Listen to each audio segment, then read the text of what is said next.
Hát ezzel a zenével szeretnénk kedveskedni Abonyba a legkedvesebb barátomnak, a legkedvesebb testvéremnek, a Döme Lacinak,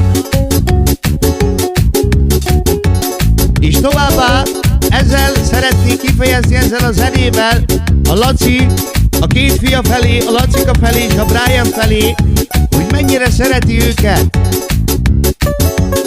Kívánok nektek erőt, egészséget, hosszú életet, testvérem, és segítse az Isten, hogy majd idő múlva a két fiad lagziába is részt tudjak venni, és kedveskedhessek majd egy zenével feléjük. És akkor innen mondja a Laci, legyen szerencsés.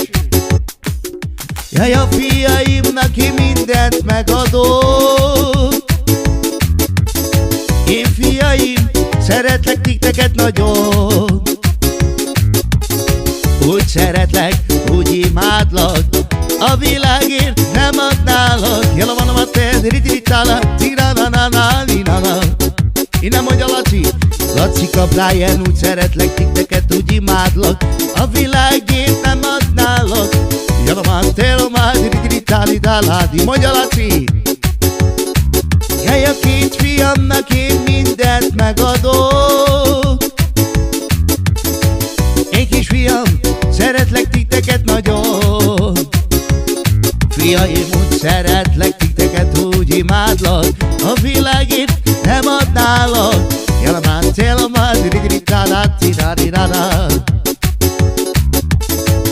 Úgy szeretem én a fiaimat, úgy imádom, a világért nem adnám én. Jalamán, telomán, riditala. A fiaimnak én mindent megadok. Én kisfiaim, szeretlek titeket nagyon.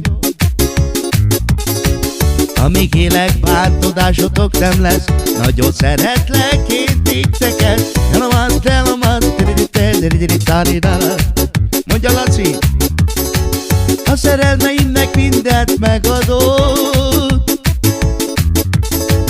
Én kis hercegeim, szeretlek titeket nagyon. Úgy szeretlek titeket, úgy imádlak, a világért nem adnálak.